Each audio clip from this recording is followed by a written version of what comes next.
Should I even say it? Like, should I even say what I'm thinking? I mean, I guess I should because I am making a video on this. I do not like this arc. I don't like this arc. And here's what solidified it for me. Now, I'm hoping I'm still wrong. And I hope that next month we can come back to this video and be like, God, I'm so happy you're wrong here. But we should be close to the climax of this arc because they already said that like 2 months ago, like a month ago, that it's about to finish up, which meant there's probably 2, maybe 3 chapters left at the time. And we just got one of those chapters, which means we got next month and the month after that. And I assume at that point, we're going to be entering brand new territory for Dragon Ball Super. This arc, right now for me, is just like, it's not doing anything for me. It hasn't done anything for me literally in the past like 8 months or a year. How long it's been? It's been a long time because they do this monthly, which is what always sucks about them. But what solidified it for me was when Vegeta did that thing. You know exactly what thing I'm talking about. He is literally a portable battery charger for Goku right now. I don't like that. I do not like that.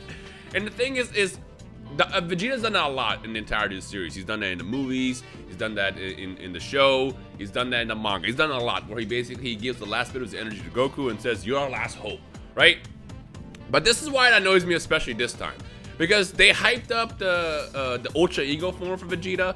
And, you know, I even mentioned a while back that I'm thinking like, oh, that was like the finally completed version of it. And at some point, he's going to tap into it like Goku did with UI and really master it and then do something with it. They hyped up Ultra Ego for him to do nothing with it. Dragon Ball Super hates Vegeta. Dragon Ball hates Vegeta. Toriyama hates Vegeta. Whoever it is that's like in charge of Vegeta getting cucked, they keep doing it. They keep doing it a lot. And I'm tired of it, you know. And this chapter, like, literally nothing happened. It's so drawn out at this point. It's so drawn out.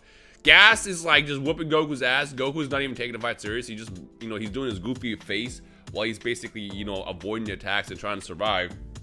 But, like, what is supposed to even happen at this point? Because, like, Granola got his ass beat. And, by the way, that was savage. You know, they broke his legs. He got shot. That was an ass beating. You know, that's one of those ass beatings where when it happens and someone records it, it goes viral on Twitter. That's what happened to Granola. Can I get F's in chat for Granola for that? Because holy shit, that man got jumped. And obviously he got healed by Monaido, which is dope. But what's gonna happen? Like, Granola, it's not like he's gonna get like a Zenkai boost now and just be magically strong now that he's healed and then take out Gas. Goku's basically, he's got his ass beat, and the little bit of energy that Vegeta have, he gave. What is supposed to happen? Like, what's supposed to happen? It can't be Fusion, because Fusion would be the biggest cop-out at this point. And the thing that I was hoping for the most is worst case scenario. Well, I guess best case scenario is probably the phrase I'm thinking of.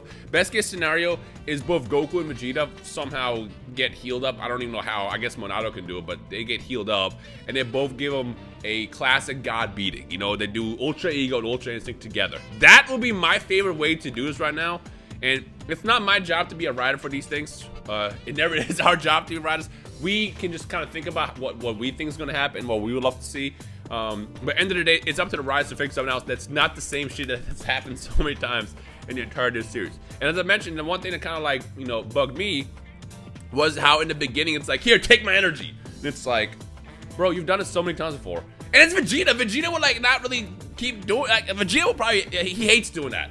And I get it. He mentions how it's like, it's either I do this or we both die. At least one of us can have a chance. You know what I really loved, actually would have loved in this situation, is if for once, the roles were reversed right here, and it was Goku that said, here, you do it. You know, I want to see you fight. I'm selfish right now. I want to see you fight. Maybe you have more potential with Ultra Ego than you even know about. That would have been the best way for me personally. And then that didn't happen. Instead, we just got, you know, Goku being Goku right now, and he instant transmission into another planet so he could save Monaido. Where are we going with this? I mean, I get, you know what? Now to think about it, maybe the next chapter will give me exactly that. Now to think about it, because the reason why Goku did the instant transmission was because he wanted to buy more time. And if Monaido can just sit there and heal up both Vegeta and Granola real fast, we could probably get one last ditch effort with Ultra Ego and see something with it. We can see the God destruction capabilities of Vegeta in the next chapter, and then maybe that's where they really like end the arc. And then maybe we might even get what I'm talking about. Well, we get like Ultra Ego and Ultra Instinct teamed up against Gas. That will be gas. That in itself will be gas. But everything else in this arc has been so, it feels like so filler. And, you know, again, this is just my opinion. This is the more important thing I want to kind of toss out there. This is how I feel about it. You guys know me, when it comes down to Dragon Ball, I've always managed to really enjoy everything that the series has ever put out, even stuff that I wasn't the biggest fan of. And even though I'm not the biggest fan of this arc, I'm still enjoying it, if that makes sense. I'm just not enjoying it as much as I would in the past. So I'm not like completely hating it. I'm just like kind of like not as entertained, if that makes sense. So I kind of want to be clear about that, because I don't want you to watch this video and think like, man, this guy hates Dragon Ball. I don't. I mean, there's not much Dragon Ball behind me, but I got Dragon Ball stuff behind me, and obviously I've done Dragon Ball on the channel for years. I don't hate Dragon Ball. I just want to be clear with that. It's just that this arc has just been so drawn out to me. You know, I don't care about the heaters. I don't care about Granola. You know, they keep talking about Frieza. Frieza hasn't been doing anything. Frieza is probably off of some planet getting his dick sucked, eating breakfast or something. Like, he is just chilling, and he has no idea that all this beef is being drawn out right now across the universe. On another planet. He has no clue, nor does he even care. But they keep talking about Frieza as if Frieza's gonna be in this arc, and he's probably not gonna be in this arc. We're probably never gonna see Frieza again for at least like 2 or 3 more like arcs or story-wise. We might never see him again, other than just saying his name there and that he exists. So it's like, what is Frieza doing in the meantime? Also, probably the weirdest way to mention what Frieza's doing on a different planet, but it's the first thing that came to my mind. Anyways, I don't know. I just want to see where this goes, and you know, I've been saying this literally for months, and right now what I just don't like is the fact that we keep getting these new chapters that come out, and then just nothing happens. It's just they do like a filler fight in the middle of it, and then something crazy happens at the end that gives you a cliffhanger and it makes you go, damn, I can't wait till next month, you know? And that cliffhanger now isn't as good as we've seen in the past. You know, the last couple cliffhangers were like, holy shit, what's gonna happen? But with this one, just like, he just got instant transmission, and that's it. That's it. The fight's still happening. They ended it on filler. Like, I don't even care. Here's what's gonna happen. After today, I'm gonna forget that this chapter or this arc even existed until it drops next month again. And then I'm like, oh yeah, super. And then hopefully by then they'll finish it off, and then we can go on to the next story. And hopefully whatever happens next is more, I guess, entertaining is the word I'm looking for. Because again, I want to be clear, I don't hate it. I'm just not as big a fan as I was with the past. I just want to see what they do next, and then hopefully my attention and interest will be there a lot more than they have in this arc. Because there's been nothing in this that's excited me other than the handful of things that we've seen with Bardock, you know, being mentioned. It's like, oh, we get Bardock lore, which we did, and that was dope.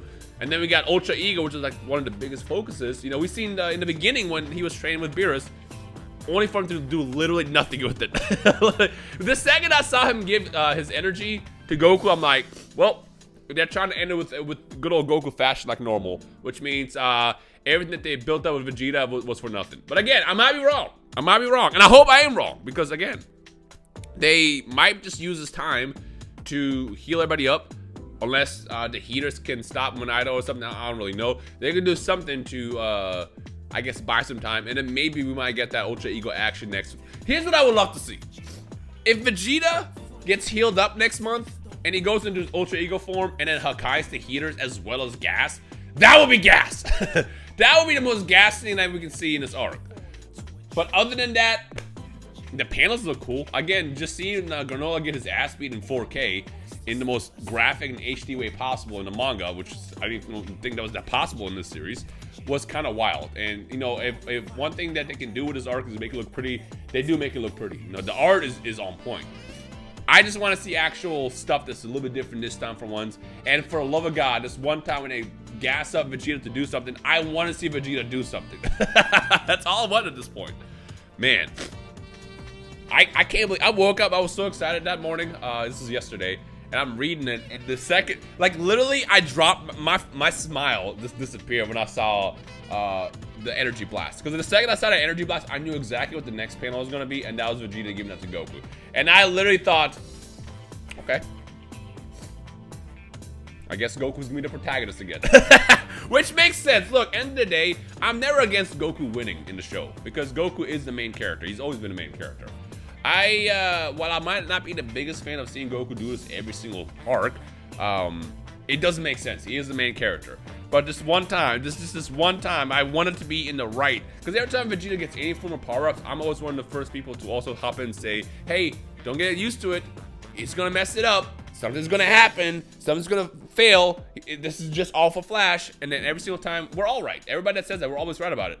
But this one time, I felt like it was a little bit different, and I thought that, you know, with Vegeta getting the power up that he did and how they hyped it up, how cool it looked, that this is going to be his moment. And then instead, we just got nothing. This is literally nothing. I don't know.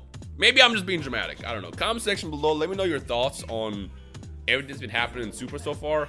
I mean, I've been reading everything that you guys talk about whenever we do these discussion videos. Tongue twister.